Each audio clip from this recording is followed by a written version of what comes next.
My only box to check is, and it's the same box to check when it comes to the word I don't like. And you know this because we've known each other on a personal level. You know I do not like the word friend. Yeah, I know. Because you don't make many in the business, and the moment you think you have one, They stab you in the back. Right. Yeah. So my thought is the one box to check in any relationship is the car is going to run out of gas at some point. Are you going to get out of this car and push it with me? Right? Ooh, yeah. In this case, it's a bus. Well, yeah. Are you going to get out and push this thing with me? That's my one box to check. You think I would? I mean, you've bordered on WPA, workplace proximity associate, and friend for how long? Since 2012, when I saw you in the bathroom in Laredo and SmackDown. You should probably elaborate on that because it's. Yeah, you know, I'll just say it. What did I say to you? You know, when I was an extra, they used to put me in the bathroom where the writers were. There's not always a place to dress. The extra Absolutely. talent space, yeah. Hey, I'm not mad at it. Yeah. You know, now I can be. But I had a match against Gender. And before I went out, I was like, oh, you're a little nervous, huh? And you're like brushing your teeth, you have your jacket on. This is before the mustache and everything. And you're brushing your teeth. And I said, yeah, I'm just a little nervous. Me sitting on this pissy ass bathroom floor changing. And you're just, you know, getting ready. Yeah. And you said, who cares? It's a tape show. If you mess up, just do it again. I said, thanks. That's not good advice. It was perfect advice because I went out there. I said, yeah, what can go wrong? We just retape it. I feel like you've told me the story before, but I've never asked how that match was. My God. Well, I remember coming back and this whole side of my face was bruised up. Oh, gosh. I love Ginger. He's awesome, but he was young too. Heavy-handed. Yes, very. Well, also, too, that's I'm a big believer, and you know this. We butted heads. Literally, I mean, we butted heads. I'm a big believer in like the old school Steve Austin, how they hit the ropes. Yeah. I like somebody swinging in there. I wasn't mad at it. Yeah, I don't want some. We're not dancing. This ain't a dance. Yeah. You know what I'm saying? Let's get down to it. The headbutt was memorable too. Yeah. Well, that was honestly, we're more than able to talk about it here, but the open challenge is so funny because when we started it, there was a whole preface conversation before we even called you or the others where, hey, it's not about hiring anybody. Because right now, upstart company, I don't know what this budget is. COVID just happened too. It's not about hiring anybody. It's just about the opportunity and the freshness. Here's something you never see elsewhere. Right. Bringing people in for doing, promos in their backyard, or in your case, a high-res vignette that you had paid for. I know the legend of the story, but you, at the time, said that it was an opportunity. And again, I didn't buzz you for the purposes of this. I thought you would be great for the open challenge, and you were. But what was going on in your life at that time? Oh my God. I had just quit NWA. Mm-hmm. COVID had just happened. No one knows this, but I did a stupid thing for Sammy's vlog where I went through a flaming table and I wore pleather pants. And it was a mop and broom tag match versus me and Sammy. Because prior to that, I did a match with just a broom. Anyways, so Sammy went to piggyback off of that, went through a flaming table with pleather pants on, caught on fire, literally saw my whole life flash before my eyes. I thought I was about to die. Yeah. Had second-degree burns on my leg. Maybe 3 weeks later, I get a call saying, hey, we want to bring you in for this open challenge thing. Mm-hmm. I said, oh, man. Thank God by the time I went out there, it was already healed up or, getting there. Yeah. And I remember when I was flying there, I said, I'm not going to get signed, but I will use this when the indies open back up to raise my rate and be like, hey, I was on TV. You got to pay me more than that. And then I think that night, I remember getting after our match, I get to the back and you were yelling. I was back there first. You yelled, you said, that was good piece of business. That was a good piece of business. I said, all right, okay. And you walk past me, and then we go in the office, and you say, good job, blah, blah, blah. I don't know if you remember, but before we went out, you laughed too, but I said, yeah, this is going to be match of the year. I do remember. Anyway, okay. And you were looking in the mirror, and you said, really? I said, yeah, obviously match of the year is easy. Go out there, collide heads, and I go, maybe not, Ricky. Maybe it's a good match of the month. Yeah. And that was it. The match aired, and then all of a sudden I get a text message with a contract offer, and I said, wow, sick. By myself in my apartment. Good moment?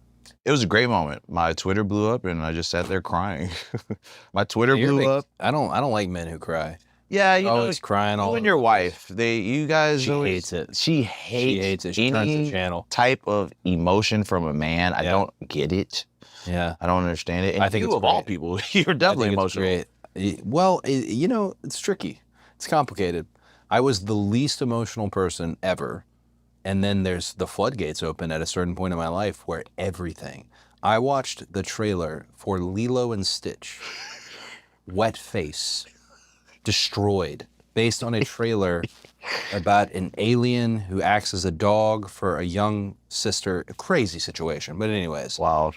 I'm glad you were crying. I'm glad it was Yeah. I'm glad it was a good moment. I imagine an even better moment.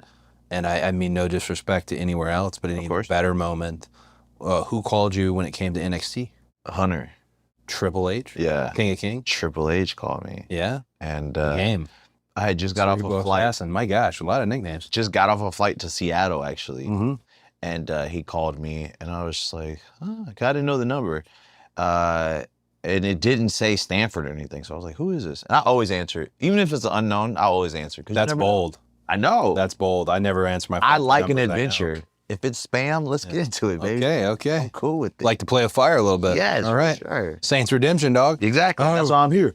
Oh. What if I chug that?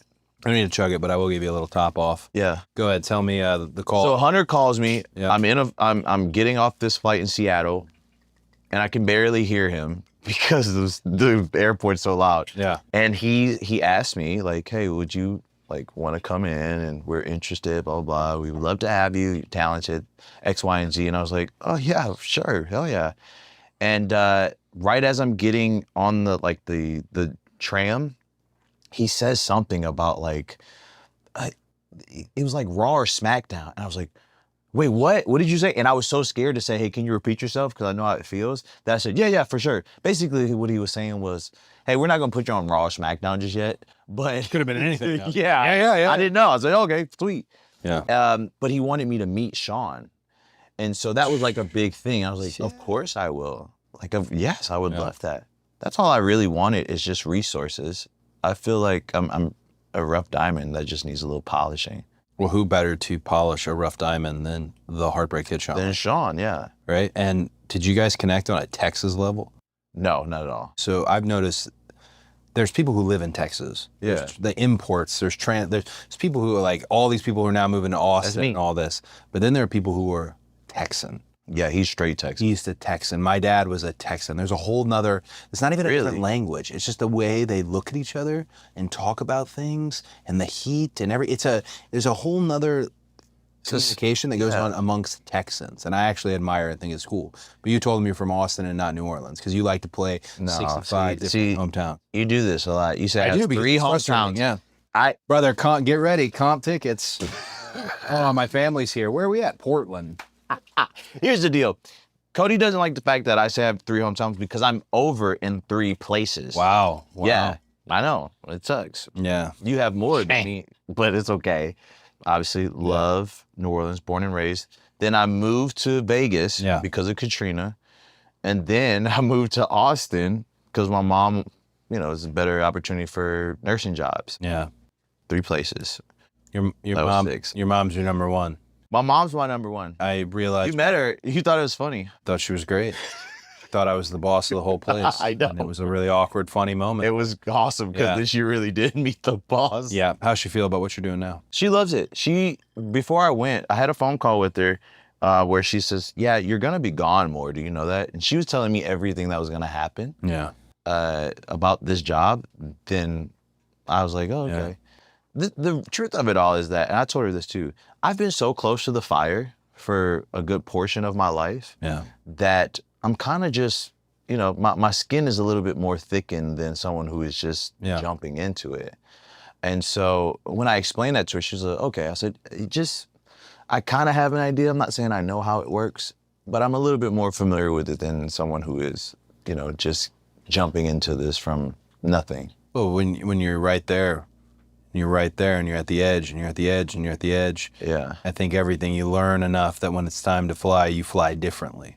Right. That's a good point. I had interaction in the ring with Cena.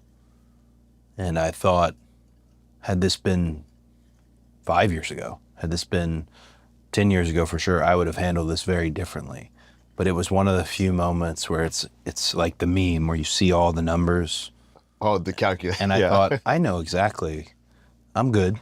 I'm Right. good with this, and I'm going to play this play. And then it was effective. And I thought, that's you only learn that, unfortunately, by not being the one picked or failing when you are the one picked, whatever it may be. Yeah, that's a big feeling.